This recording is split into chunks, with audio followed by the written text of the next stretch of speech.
Hello, everybody. Welcome to the conference. Delighted you could be with us. My name is Kristian Jack. You may know me from different aspects of television and covering soccer in Canada for probably around 20 years now. I'm really excited about this. We're going to be having a good hour, a good fun chat with my friends Richard and Peyvand. We're going to get to them in a second, and I'm going to let them come on, introduce themselves, and talk to you about what their experts is. But of course, the title of the panel today, Behind the Bench, the Future of Recruitment, Connecting College, University, and Pro Coaches with Aspiring Players using data analytics. I'll get it out in a second. But it is something that is important. Analytics is certainly something that is really coming into the pro game. We know all across the university game as well, and in many different factors. So I think it's going to be a really good, interesting chat in terms of what's good, what's not good, how we incorporate it, how we view players because of it, and what, more importantly, players want now in terms of their analysis as well. So let me get into my panelists today. Let's start with Richard. Hey, Richard, good to see you. Maybe you can just talk to our attendees about your background and why you're in this discussion with us today. All right, good to be here. Thank you. So my name is Richard Bucciarelli. I am one of the directors of the National Soccer Coaches Association of Canada. So we're helping to put on these webinars and attract, awesome speakers like the ones we have here. And in addition to that, I'm a fitness coach and sports scientist. I've worked more or less exclusively in soccer. I run a business that does fitness training and testing for soccer players. I've worked at some of the higher levels in the game, including national teams programs and professional, as well as in the university game.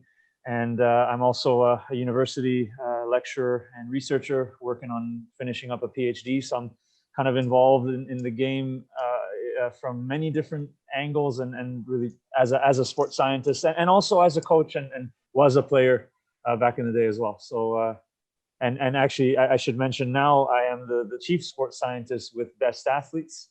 I know Peyvand and I we will speak a little bit about Best Athletes and what we're doing there.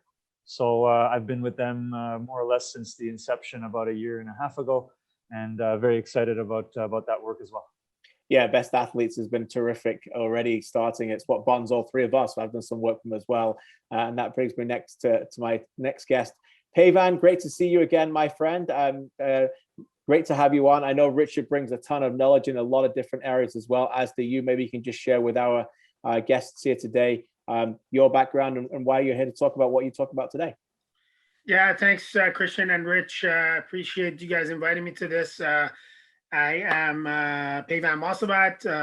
Everybody knows me as coach, former player, played Canadian system, and back in the days in the USL and in the indoor league, and transitioned over to coaching over the years. I've been TD technical director with numerous clubs within the city.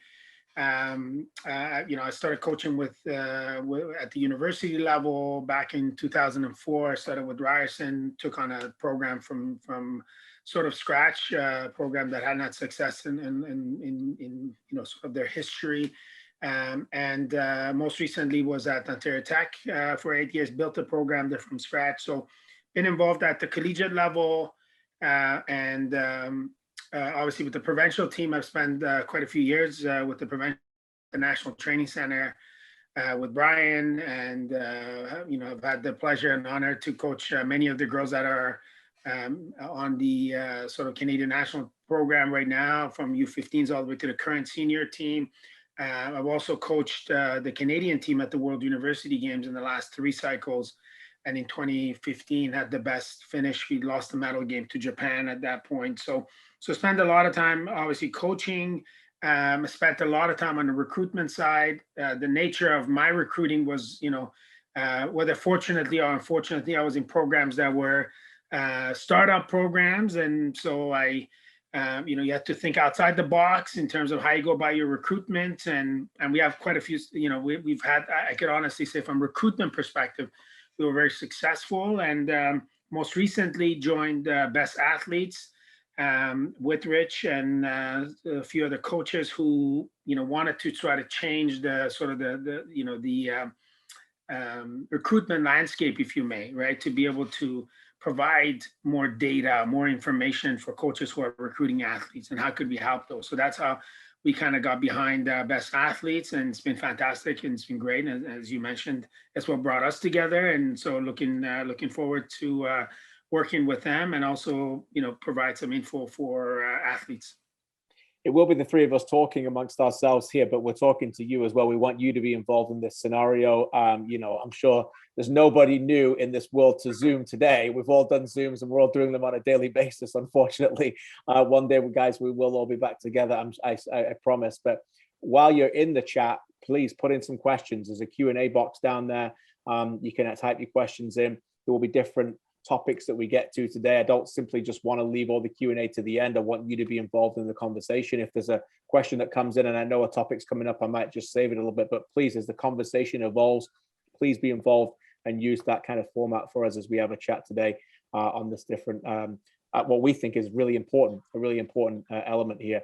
Richard, let me turn to you. And Peyvand mentioned it, this changing landscape of the way that recruitment's happening, not only just in Canada, but all around the game, but specifically here in your own experience. We're going to get into the dimensions of analytics shortly and what's important in that. But what have you noticed, particularly in those changes over the last few years now, that has allowed you to come on and talk about it more? That's a good question. And I guess maybe I've got a unique perspective because I played university soccer in the early 2000s in Canada. And at that time, there was no such thing as recruitment. Basically, each school would have had an open tryout, walk-on tryout, you can call it that, and the best players from that tryout made the team. My last year playing university soccer was 2004, and a gentleman named Paul James became the head coach at York University where I was playing, and he was maybe one of the first full-time coaches at the time.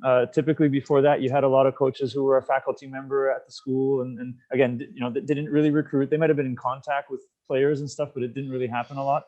And from that point onward, then you started to see coaches traveling, both in Ontario, outside of Ontario, to other provinces, and even to the States and other places to look for players, going to showcase tournaments, all these kinds of things. They all started to kind of come about, and Peyvand has lots of experience with this, but I can say, in the maybe late 1990s, when I was in high school, there were here and there was the Dallas Cup, there was a few tournaments that you try to get into with your team if you were trying to be recruited in the United States. But if you ended up playing university soccer in Canada, there really wasn't any recruitment going on at all. And so from that time, it's literally 20 years ago to now, Peyvand and I, we've worked together in university soccer for many years, and you can look across Canada, everybody's recruiting. Everybody is traveling, everybody's communicating with players, even as young as kind of almost the 8th or 9th grade. Sometimes you find out who they are and you keep track of them. So it went from not existing 20 years ago to being a critical way that a university coach is successful. I don't think you can be successful anymore without recruiting now. And I know maybe a little later in the discussion, I can speak a little bit about kind of the sports science side of that. But yeah, it's been a 180, I would say, in my experience, starting out as a player and now as a coach in the last 20 years. And would you imagine, Peyvand, that's been pretty similar for yourself in terms of just the dramatic changes? And I guess the beneficiaries of this are those getting recruited, but also coaches like yourself, because I would imagine that if it's done properly, there's a lot more intel on players when you receive them that you can help them with. No, absolutely. I think Richard touched on everything that pertains to that. But the reality of it is that the programs we went from this environment that, coaching at the collegiate level wasn't a profession, it was a passion. People were coaching because they were involved in football, and there was, some were volunteering and some were making, some expenses and stuff. And then from going away from that and it becoming a more professional environment with professional coaches and former players. And I look at in Ontario, just, the number of former players that are now involved in coaching professionally, or those who've been at some schools, for last 20, 30 years, et cetera, et cetera. So, the change in the coaching staff and people, coming in, we had more experience, they're more competitive. They brought that little bit of that competitiveness in. Even when we weren't full-time, those who came into the game and were more competitive, had a playing background and coaching background, and they created that competition of going out and looking for better players to recruit, to bring into their program. So that changed everything. That changed the landscape. And then we started to compete as our coaches association got together, and and Rich mentioned Paul James, and he was instrumental in making those changes. He was former, obviously you guys all know Paul, former World Cup team player, and he was instrumental in fighting for for coaches to be full time, for schools to put in more resources into soccer programs, and as a result of all of that, landscape started to change. And then there were guys who are doing great job with showcase tournaments. My good friend, Mike Rocca and his group with Top Rated Showcase. It was called Umbro Showcase at the time. They started inviting coaches. So all of that led into this new environment where, you had to be on top of your game, and you had to have something to offer those kids. And at the same time, we wanted to compete with the US, who were coming in and recruiting kids. Literally, like Rich said, even though that has changed now, as of a year ago, 2 years ago, the rules changed, and now they can't speak to anybody till they're in the summer of their going into their junior year. So for us, summer of end of grade 10. But prior to that, they were literally coming in grade 8, grade 9, recruiting kids and going away. And I'm going to come back to this, and then I think this is going to tie into why that data is important. They're recruiting kids at grade 8, grade 9, coming back 4 years later, just, when these guys are seniors, and kind of scratching their head and saying, where's that kid I recruited? Oh yeah, this kid here right now.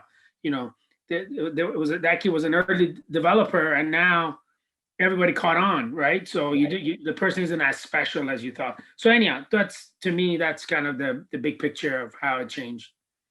And that's a gap in the process that you highlighted really well. Richard, let me turn to you. Gaps in the process from a fitness point of view. How have you seen those gaps close up? And I guess turning it a little bit towards analytics, I'm sure that has made an enormous difference in terms of just making sure that those gaps don't necessarily exist as often.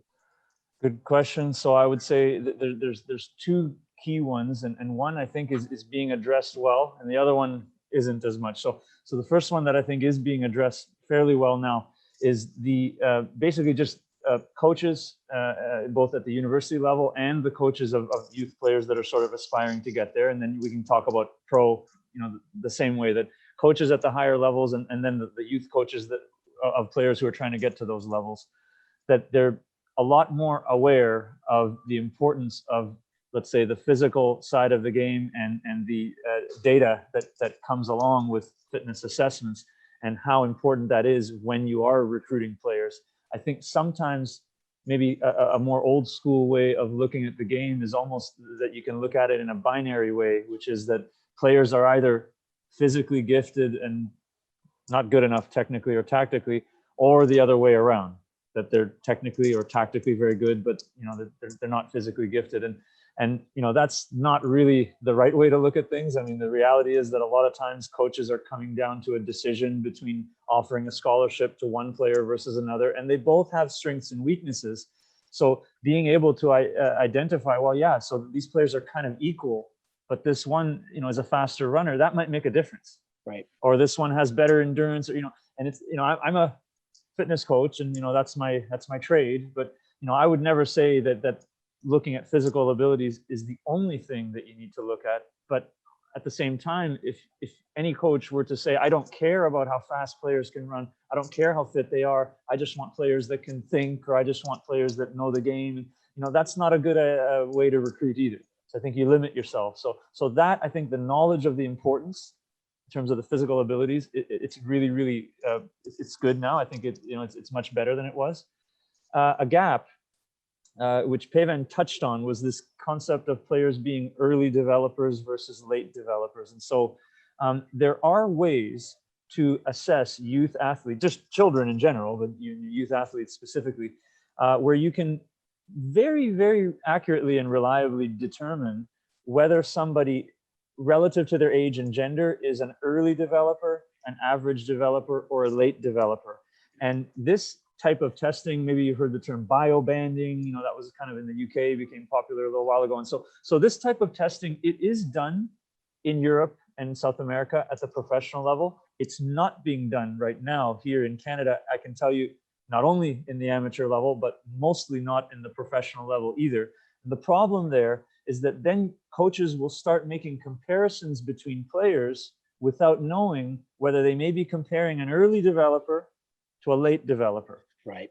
And that is not a valid comparison. And so by incorporating testing that allows you to identify the developmental level of your players, then you can make much more valid and honestly much more fair comparisons between players. So that is a gap which, again, through the work that we've been doing at Best Athletes, especially here in the, in the amateur market, which is huge in Canada and in North America, that we're hopefully going to be able to address that gap. But that's a significant challenge, and again, because it allows coaches to make valid and fair comparisons between the abilities of players. Peyvand, let me turn to you. In the mind of a coach's job is to develop players. A coach's job is to win. Sometimes, depending on the level, professional level, sometimes it's not as important as winning. And coaches often build teams around them, assistant coaches, people that they feel like they can rely on. How important now for coaches at all levels is to do exactly what Richard was saying there and say, these people are presenting me with numbers. These people are coming with analytics. They are experts in how they should be read and how they should be perceived. And they almost have to teach themselves to have those kind of people explain things better than it isn't just simply about, here's numbers, here's spreadsheets. I'm just going to pick this and this and take it from what I want to take it from. Yeah, so definitely to me important, but as Rich said, I think they're not, independent of one another, right? Looking at a kid, we often talk about, especially over the last 10 years, we keep talking about a holistic. We keep talking about understanding the athlete from various perspectives, not just their physical abilities or the fact that they could play football, but looking at an overall picture. More so, I think, my personal opinion, more so in our development environment, even at the college level or at the club level, at the youth level, youth national team programs, et cetera, versus the pros. The pros, I think the data represents performance, not necessarily, hey, where are you at and how are you performing now, right? But where, if I'm not mistaken, Rich could correct me on this, right? And the kids that are, or the players that have made it at that level, they had to be at a certain level of physical ability, et cetera, to get there. So now when you're there, can you maintain it? Can you perform at this level, et cetera? Where we at the youth level, at the collegiate level, at the developmental level, I think we're more looking for, where are the gaps and how could we address some of those, and can we address some of those, and what are the realities? And then this whole notion of comparing apples to apples. And unfortunately, I think we were, as a nation, we were labeled in the past of overlooking, or more relying on physical abilities, et cetera, et cetera. And I've seen that change. Definitely, I've seen that change over the last, for sure, over the last, 10 years or so. I could tell you that, even with the provincial program, I've had the entry team at the provincial level. So the kids are 13 coming in, and even whether on the girls' side or on the guys' side, that's where you could see really kids that haven't, they're in that age. Have you hit puberty yet? Have you grown yet? And what are the potentials? And we have taken kids on our programs. One that I'm really proud of, and a kid named Vital. This kid played for Canada at U15s, U17s and U20s, and probably one of the most talented players that I've ever worked with on the female side, technical ability. But I remember as a joke one day we were measuring, my quad versus her whole, upper torso, and which one is bigger. And this kid was tiny, small kid, but she's grown to become an international player. Unfortunately now playing for another country, but to me, my humble opinion, I think we missed out on her because her technical ability, her vision, and what she does is incredible. And so we were lucky that we were in the era that we didn't miss that, right? And we didn't, similar players who came through the system, that we didn't miss, the potential growth for those kids. So there is a gap, and I think it's important for us to pay more attention to it at the youth level, so we don't miss kids, right? To recognize, there are individuals who haven't got there yet, me included.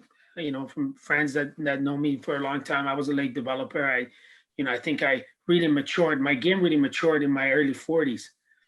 but yeah, but no, but physically. So just yesterday then. Yeah. So joke aside, I was a late developer, and physically, right, I was very small, and but I think by the time I was maybe 19, 20, 21, that changed. And if anything, I think I was a very physical player, in my little small career that I had within Canadian system. So maybe for me it was personal. I recognized that and I remembered it, but then science and work of guys like Rich and everybody else caught up to that reality that, hey, let's not forget these kids. And then we also made some changes that I'm proud of within the Ontario soccer and Canadian soccer to change, because we couldn't change the mind of, some of the coaches online might disagree, but we had coaches that couldn't see beyond the physical ability of a younger kid.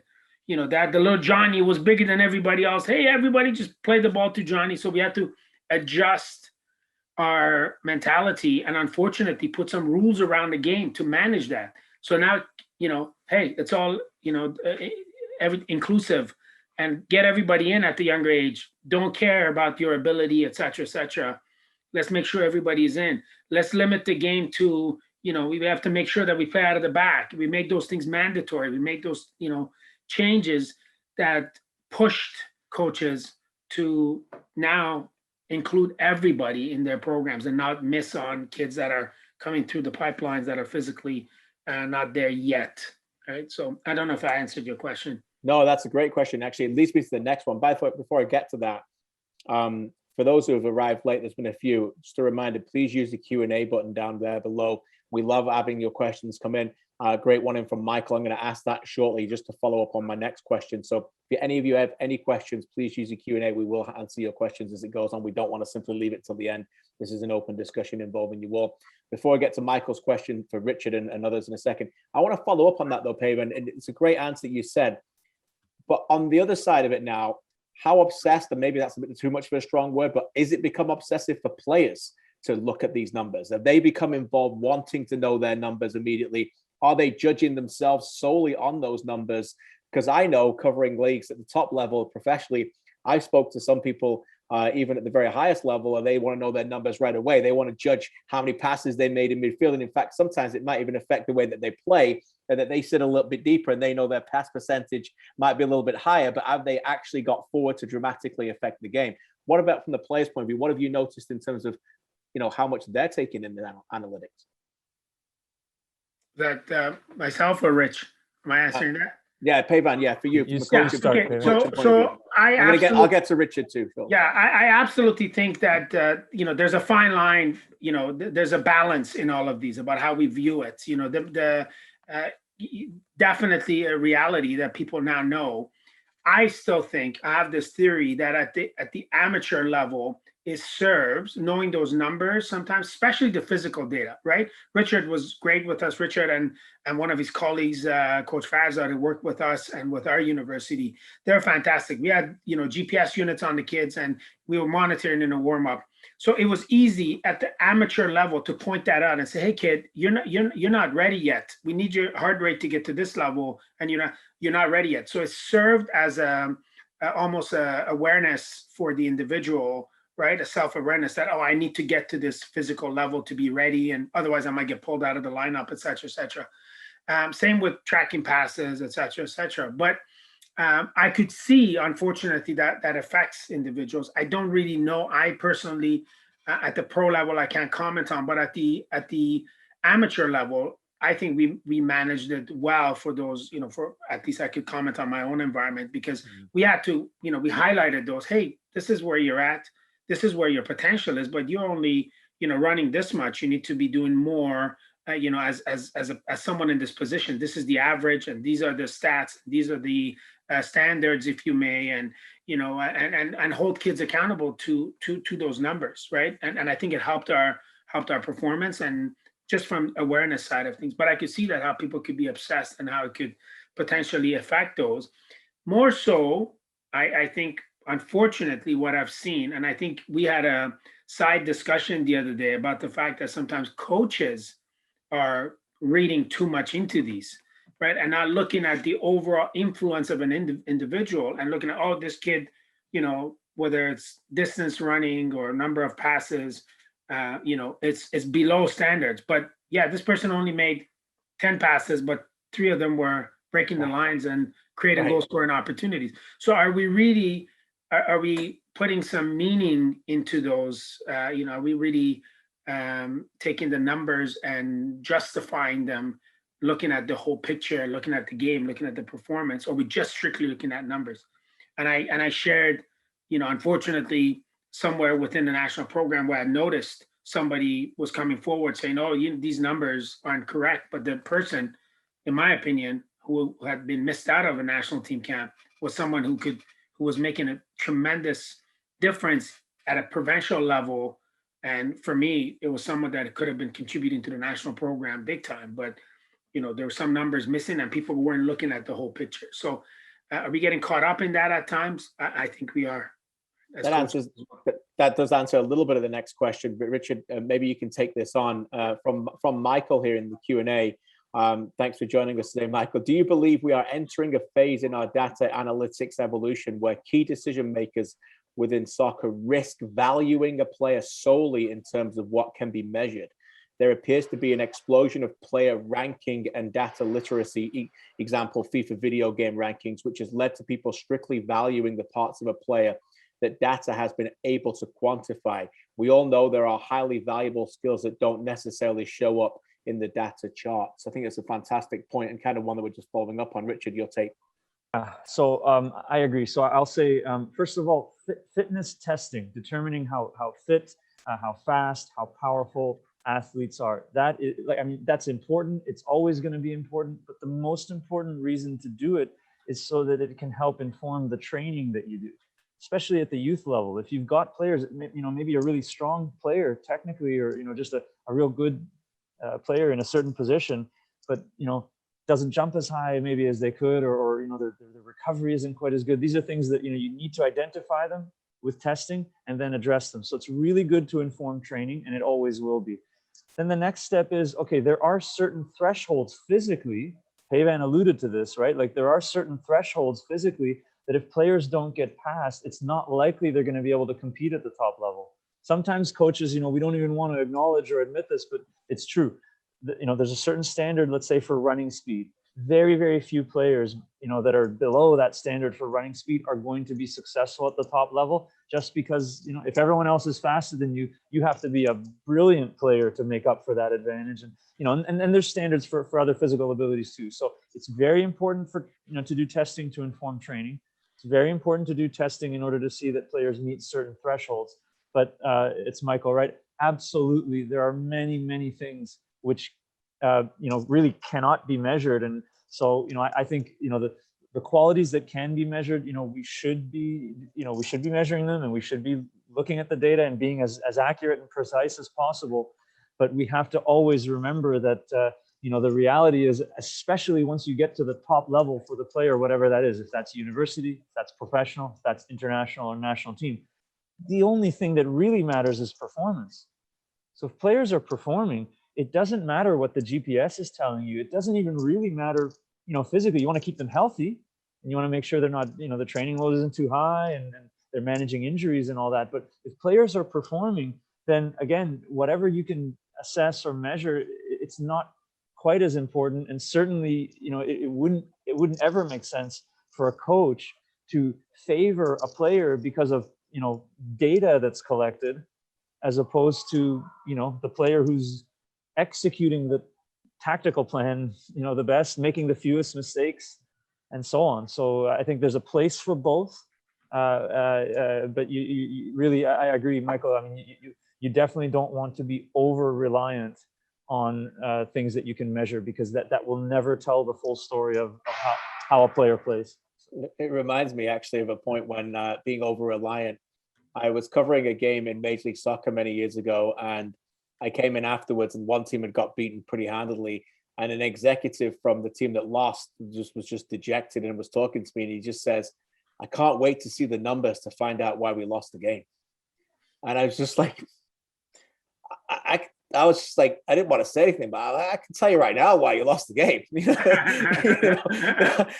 don't need to tell the numbers why you lost the game. You didn't defend this very well. You were terrible from set pieces. You lost the midfield battle. Your striker couldn't score goals. There's like, we'll get to the numbers and they'll back those up, but don't be solely reliant on numbers. Back to your point though, Richard, let me come back to you again. 2-point question, really, following up on what you said. You mentioned, first of all, for the younger players, there are now certain standards that you think that they have to reach.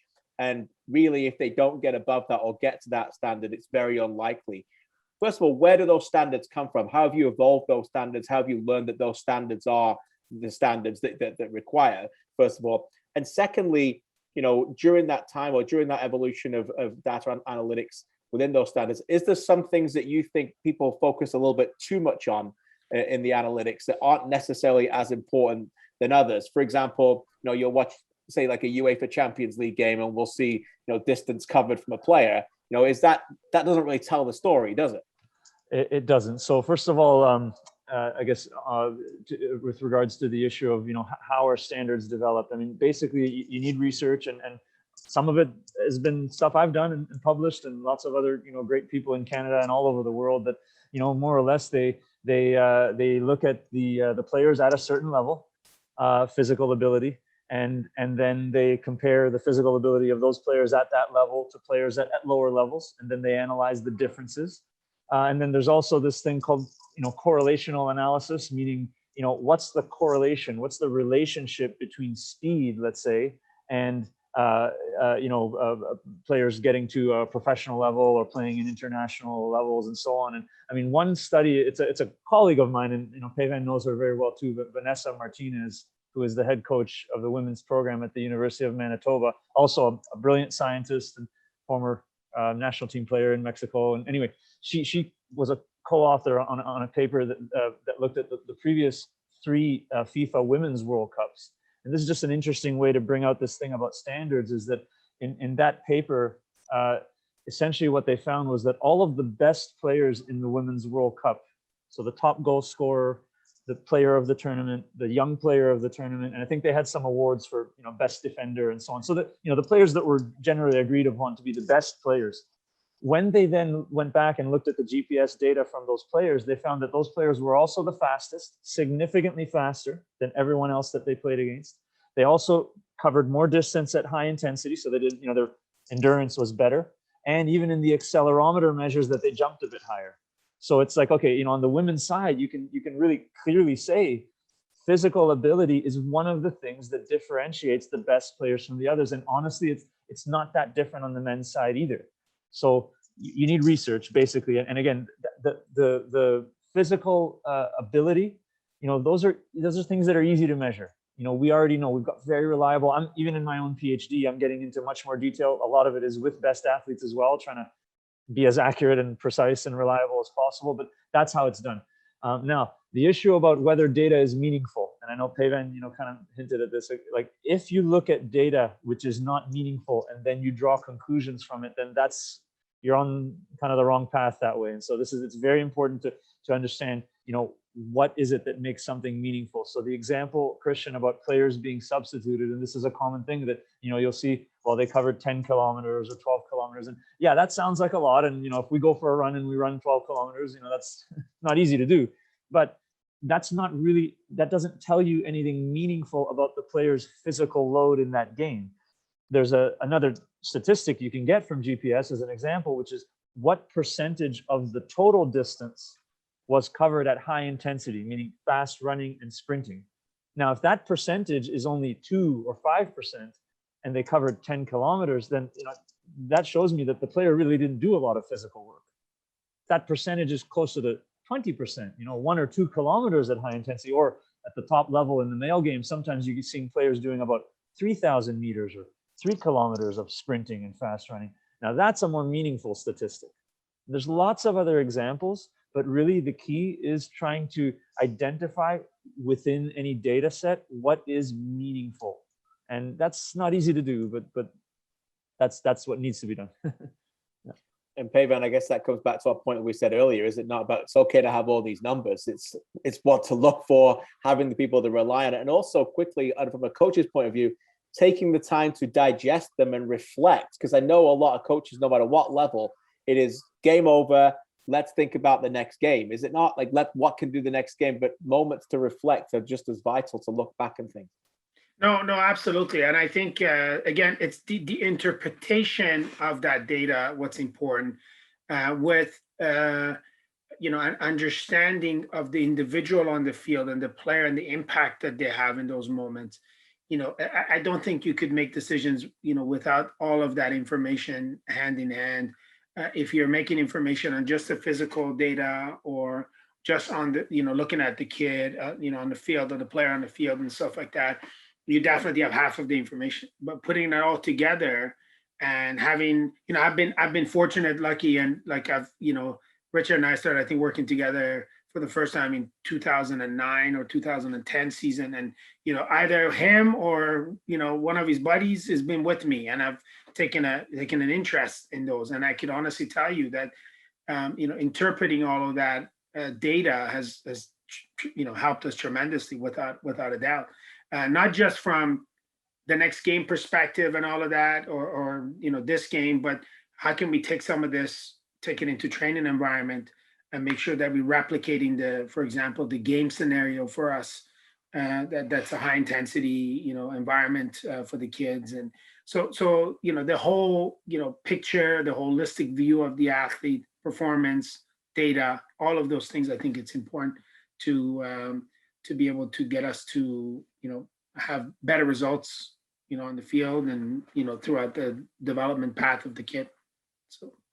And Richard, from your point of view, Peyvand said there how much he needs you guys. Have you found there's been a shift, even in your time in covering the game, that respect factor, I suppose, and that coaches need to have that kind of information and those kind of experts like yourself to be close to them to take on that information?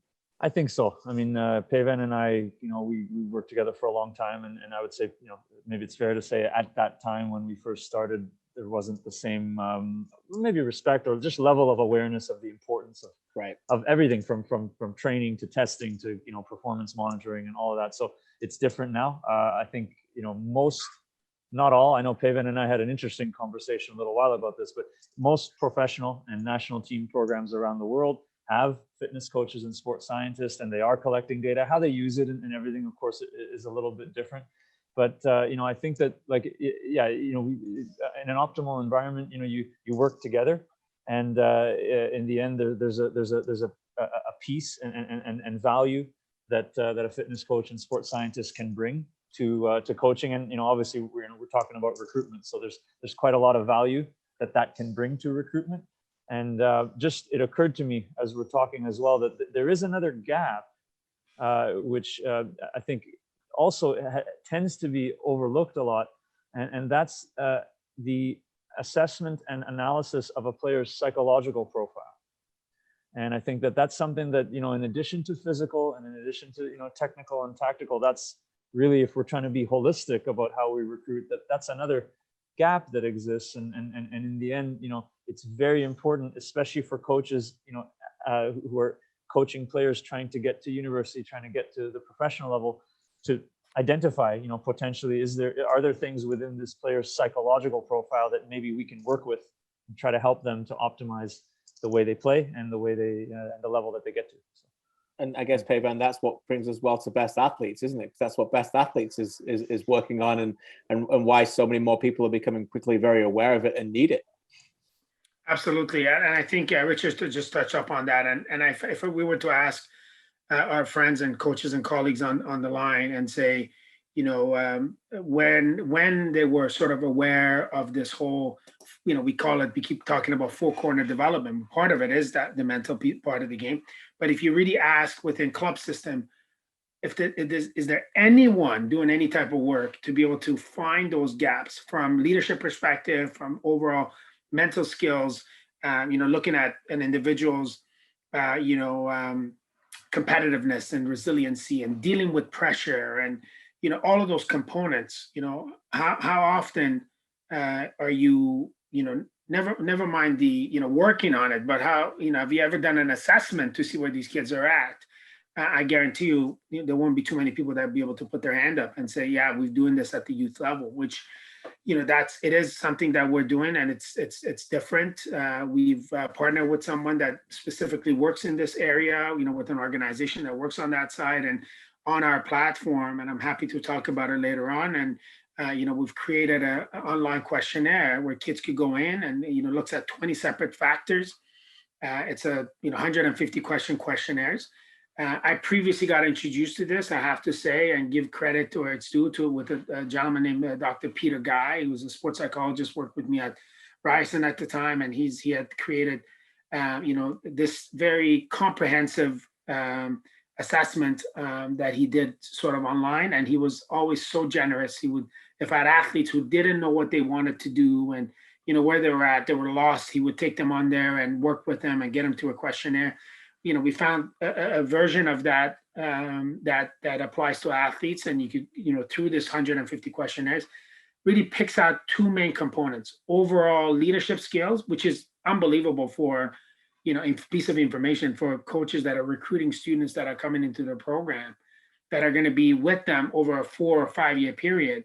And then also this other part on the mental side of the game, like I said, how resilient are you, your competitiveness level, and then realizing where the gaps are, right? And for you to be able to address it, down the road, and look at, like my kids have done, my 16-year-old did the assessment, and I'm looking at, where he's at. Okay, these are some of the components that we could still help you with at this young age. Why is it that you lack a bit of confidence here? What is it because, you're a late developer, or, whatever the case is? Those are some of the things, that components that can be addressed.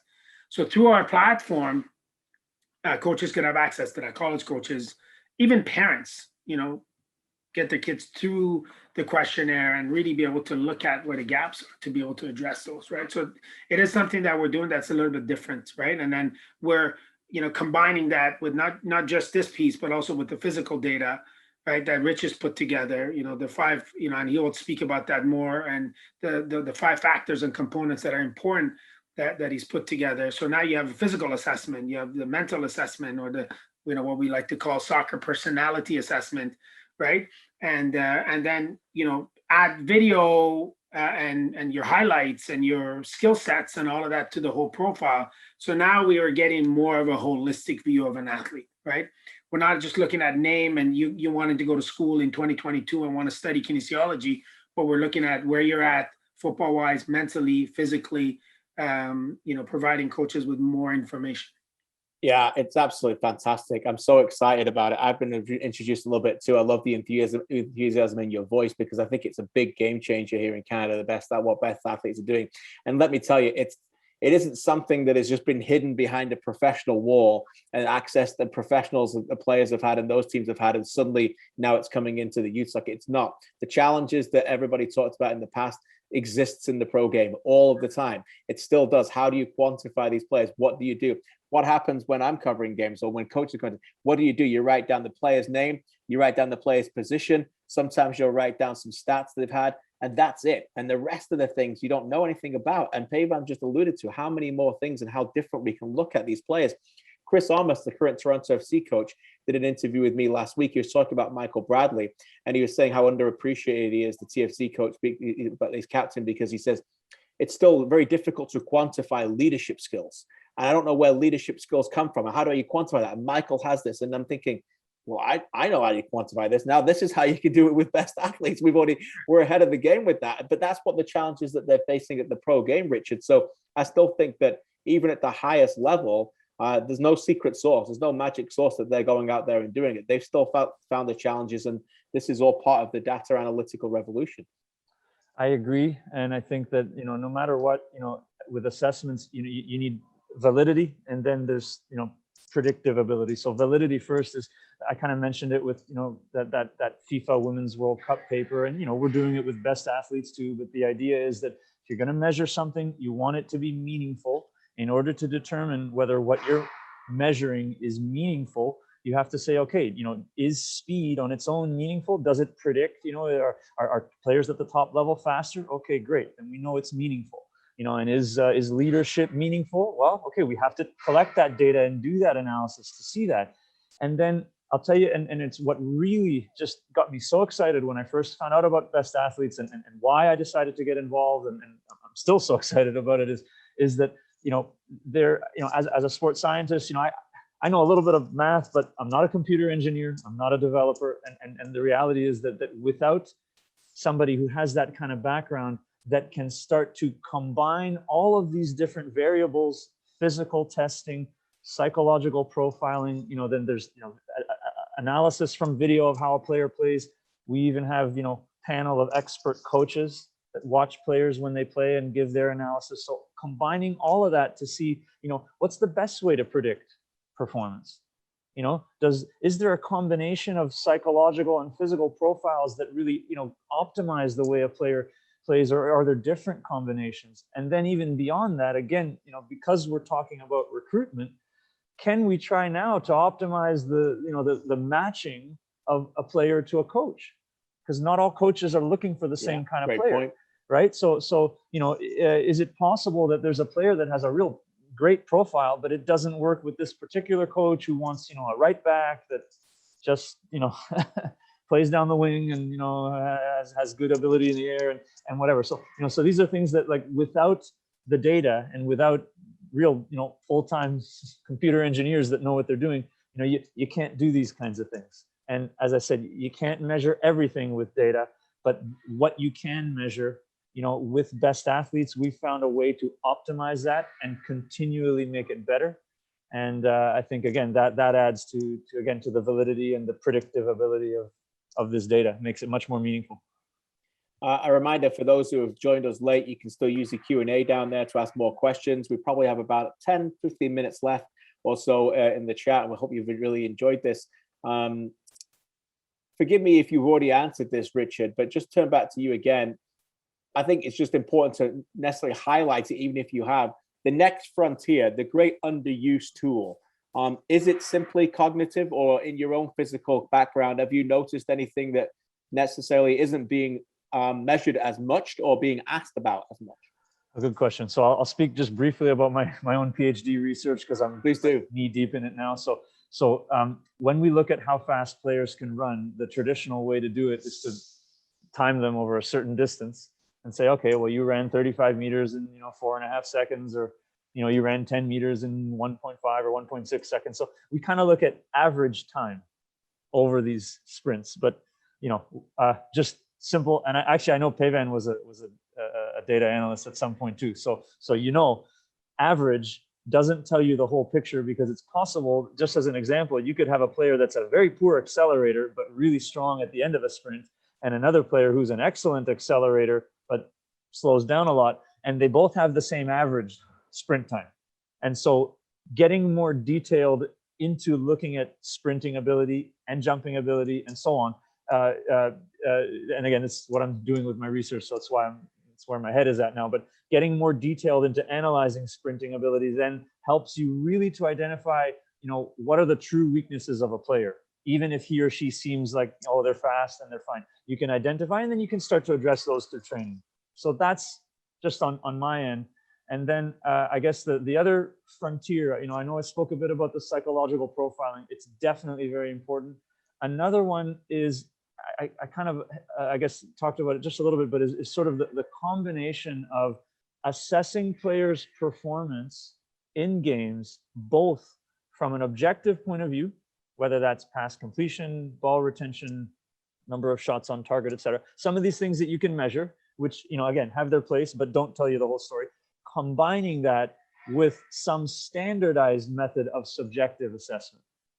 So again, if we've got an expert panel of coaches and they all agree on the performance of a player, now that's more meaningful and more valuable than if you've got an expert panel of coaches and everyone has a different opinion of how a player played. So that's another, and exactly how to develop the optimal model to combine objective and subjective data, like that's, we're actually working on it, right? Right. And it's not that easy to do, but that to me is like the real, eventually is going to be a secret sauce. Physical data, like, it's easy to do. So that's much harder. So you have anything to add on that, Peyvand? Yeah, I like what Rich mentioned, because he's talking about breaking down. Again, it's back to the details, right? Why is a person running? This is why is their speed is what it is. What component do you need to improve on? And although Richard says, this thing is a bit genetic, right, in terms of running and stuff like that, we always have this discussion about, can you really train for speed? Is it, it's genetic? But at the end of the day, there's a from what I understand, and Rich could always correct me if I'm wrong. At the end of the day, there's a sort of a ceiling, right? There's a range of your, genetic ability. You could be down here, or you could train to be down here. You may not be able to get here, where it's somebody else's window, but you could train to maximize your own potential. And if you know what piece you need to work on, is it the acceleration piece, or is it the the velocity piece, or whatever those details are, you could really work on. And then it brings me back to something that I wrote here in terms of development, because again, in the environment we're all in, are my friends and coaches, colleagues that are on the call, and where we are in, it is, at the end of the day, it is about development. And you cannot improve something you don't know. If you don't know where you're at, if you don't know where you stand, if you don't know which component is the one that you're missing, then it becomes difficult to train for it. Then you just generally training everybody, and you may not really hit those targets. That's why it's important to do assessments, to find out where you are. And then the other piece, you said something about the cognitive piece. Is it, I think you mentioned something about the cognitive piece.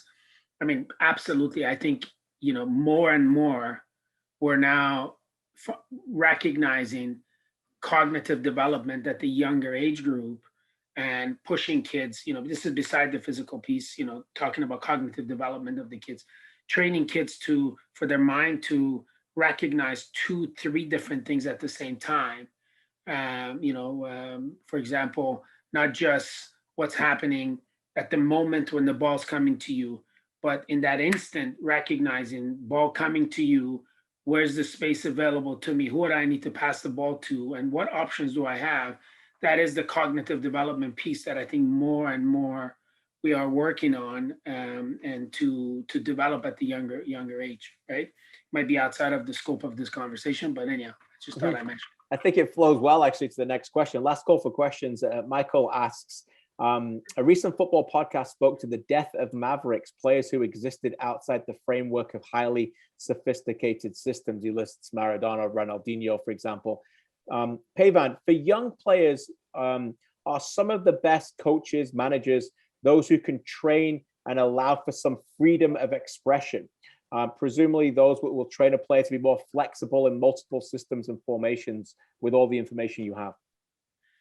Absolutely. Is the question that how do I value that, or where do I think that is? I absolutely think it is. And I think this is what's unfortunately the issue, that we've gone to this environment of structured environment so much that we've taken that away, right? If you look at, I could tell you about myself. I originally grew up in Iran, and my first club team that I made, I was 13 years old on a U16 club team, and that's just how it was. Before that, everything happened out on the street and street tournaments, and that's where you learned, and there was no one there to tell you. There was nobody there to tell you what to do. You figured it out, and you went on about it. And we've taken that away. I think there's absolutely room for this, and we got to put it back in. But the challenge is this, and all the friends I see on the call are club coaches. Can you imagine going to a club session where people have paid for your kids to be there, and you go in there and you try to say, okay, guys, today, hey, I want you to organize your game, and I want you to set up the rules, and I want you to do whatever you think is best to do, and let's look at it afterwards, and then sit back and observe. Parents would be calling the club to get the TD fired and the coach fired because I paid for you to coach my kid. Right. They don't. So there's an education piece. We have to educate our parents, And sometimes I got a 6-year-old. I'm at games and I hear parents shouting, "Pass the ball, pass the ball," and I'm like, I tell my kid, don't pass the ball to anybody. It's house league. Go dribble everybody that you want and whoever you want. And, and I think that's paying off. Rich could tell you, but, not to limit the kids, allow that freedom, to go and express yourself. And as a coach, leave some room to see this. I have I'm passionate about coaching, and I love coaching, and I'm, sometimes when I'm doing coaching clinics with our coaches, the clubs that I've been involved with, I always often address this. I say, think about you be the judge yourself. And I know this has happened. You're trying to teach something. Let's say you're trying to teach curve turn, and the kid puts their foot on the ball and rolls the ball back. What do we do immediately? I guarantee you 8 out of 10. And coaches online, be a judge yourself. Right away we go, no. That's not this. That's not it. I want you to do this. Instead of saying, hey, that's fantastic turn. Do that again. Right. But this time, try this one. We don't encourage that, because we want them to be in this structured place. Now it's time to do a step over. God forbid that you did a Maradona spin. Right. So I think from training environment, we need to allow room for that, freedom of expression, as you said. Yes. Go in and do your thing, and carve out time where kids are just doing their own, and highlight those who are doing it. Hey guys, look at this. That's great move, and encourage kids, because we're having less and less and less of those type of players within our system that could just go and have fun and enjoy it, and and do what they like to do, and enjoy, really enjoy the game through that, right? Yeah, totally. Let them enjoy the game. Find the balance at the professional level. Those of you, who know me know how much I love sports and leadership. And go read Phil Jackson's book 11 Rings on how he dealt with Kobe Bryant when he was coaching the Lakers. And that's a fascinating case study right there, in the freedom of expression and allow him to do what he wants to do a little bit, and then molding him into being instead of a me guy, a we guy, and a team guy. That's the key. All right.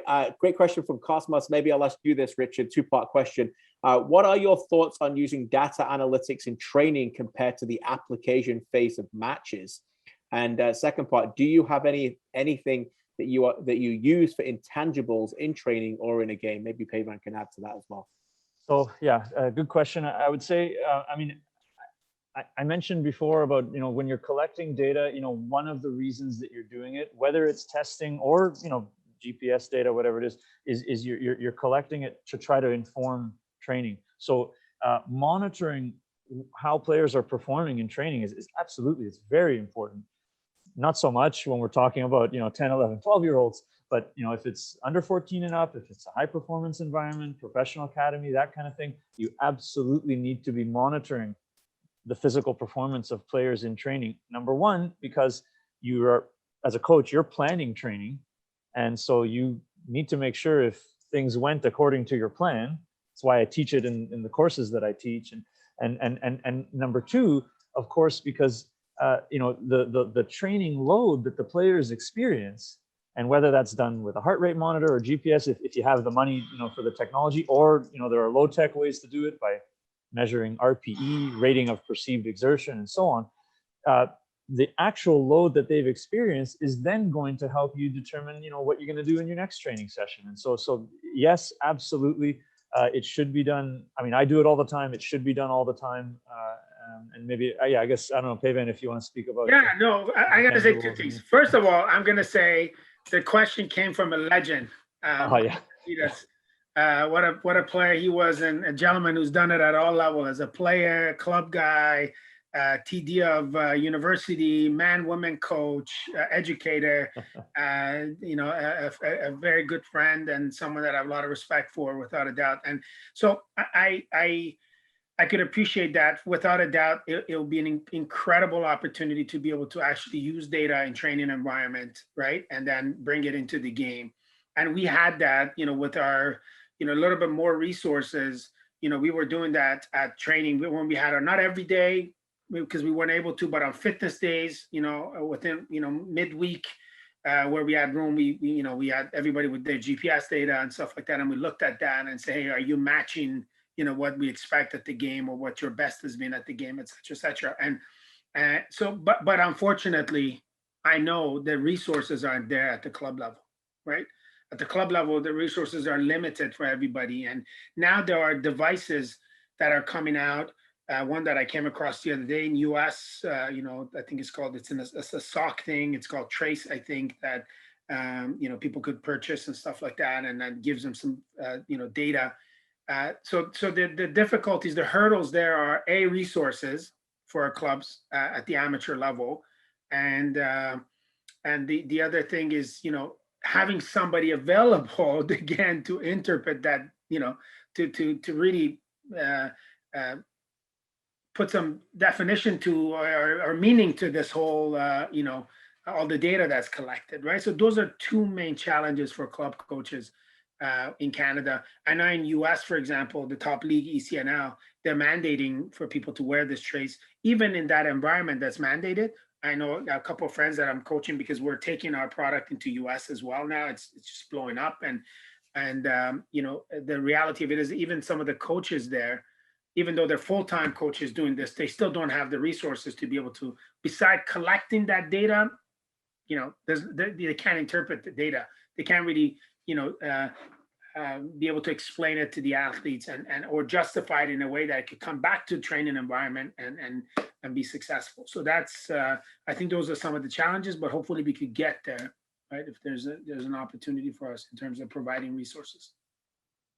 Cosmos says, thanks guys, too kind. Whoever is listening really needs to hear this and not assume that they can just do one part and consider it done. Thanks again for today. Coach Mladen adds, this is amazing, but our clubs, the board members, they don't understand that this topic push the expense on the players, and that is a problem. Kids need to pay too much to get what is normal in the rest of the clubs in the world on higher level. Speaking to your point, Peyvand, Canada Soccer, Ontario Soccer need to put out development of players as a priority, not to spend clubs money for licensing. Advise the clubs you can play that high level, but you need this and that to play at the level. Membership needs to be low and affordable for the kids. Just my opinion. Thanks, guys. You do an amazing job. I guess, Peyvand, that leads us to best athletes and what we're doing and what you guys are doing so much there and bringing that kind of level up that you guys believe is a gap in the market that can help a lot of people. No, absolutely. And I'll let Richard sort of put it, do the closing comments, but appreciate Coach Mladen. I definitely appreciate the difficulty of Ontario soccer. And this is not being, try to be politically correct. I think we've done some great things and definitely there's some gaps. And he's mentioning that, maybe resources need to be shifted and be elsewhere so the kids could play. If kids, our kids in OPDL environment paying anywhere between $3,500 to $4,000, there's no way I could have played football. Immigrant family, there's no way I would have been able to afford that myself and many others. I know I had this conversation with Dwayne, and Dwayne Rosario, and he was saying the same thing. Like, think about our group back in the days of playing, and if we had to pay that kind of money, we weren't able to. And what that has done is that, yes, it's made the environment professional. It's created a lot of jobs within clubs and organizations. I think we need to revisit that, especially now, post-COVID, hopefully, as we get through this, and we will get through this. Once we get through this, we need to revisit that and see where those, the dollars that the kids are paying, are they going towards the right environments, or are they just creating big jobs within organizations for people, and that's not really translating into the development of the individual and the kid and us producing more kids. We've gone away from a little bit from volunteer-based environment. I think we were all coached by volunteer coaches, there are guys that are played at the World Cup level who were coached, by volunteer coaches, and I'm always wondering, how did those guys do it?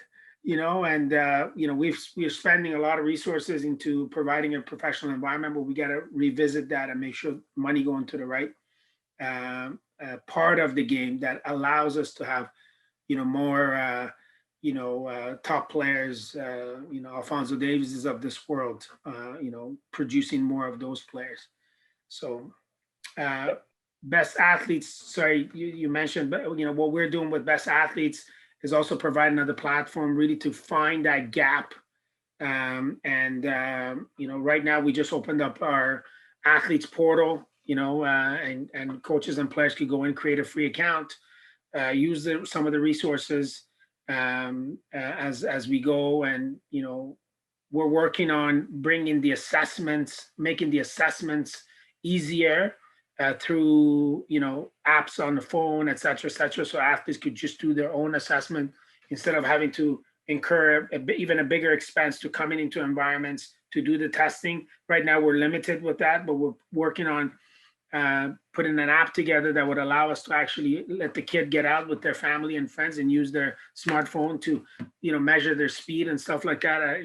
That's less costly to the kids. And so there's, there's some things that we're doing there. The mental assessment is very affordable for kids to get on and be able to do the assessment and really look at where they're at, where the strengths are, where the weaknesses are. And we're looking forward to working with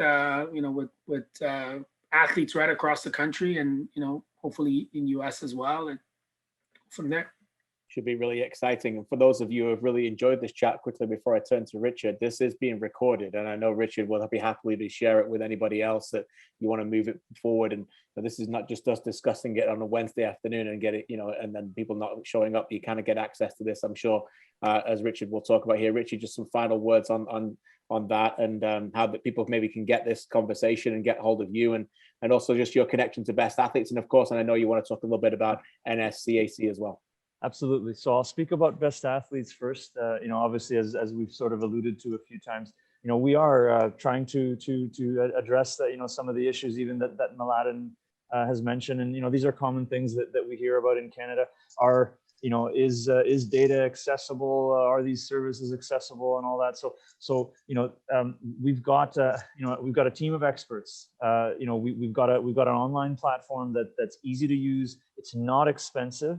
There's fees, of course, but it's not expensive. And of course, as we said, there are some things about players' performance that really can't be measured, but the ones that can, we've got the most reliable, valid, accurate, precise way of measuring them that exists on the market. And it is a very cost-effective way to bring data analytics to the training and development of young players. So I'll mention, because it ties into what we are doing with the NSCAC, is everyone who's registered for this webinar. We saw a bunch of you here and asking questions and all that. So you all are going to receive a 25% discount on team fitness assessments.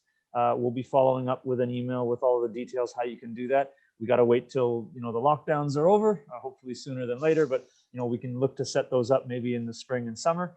And so, there is the opportunity to go ahead and get started with it right away.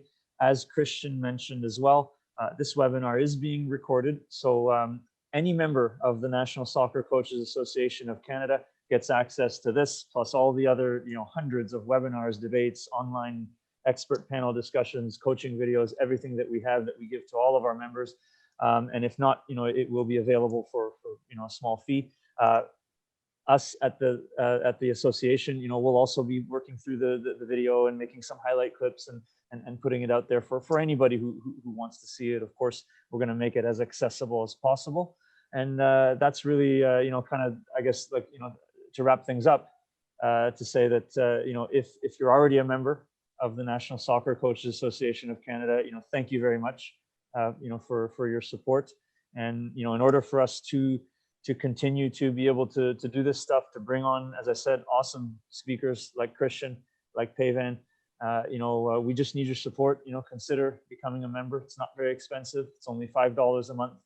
You do get access to all of this exclusive content, and you help us to continue to do what we're doing. So we'll look forward to hearing from you, and we will send you the information about how you can get your 25% discount on team fitness assessments.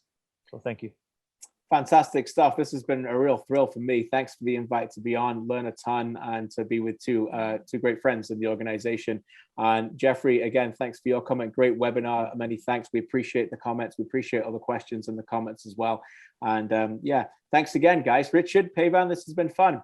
Thank you so much, Kristian. Appreciate it. It's always a pleasure. Thank you so much. Always a pleasure. Richard, thanks again. And thanks for everyone for joining us. Have a great Wednesday, and we'll see you all soon. Take care. All right. Bye-bye, everybody.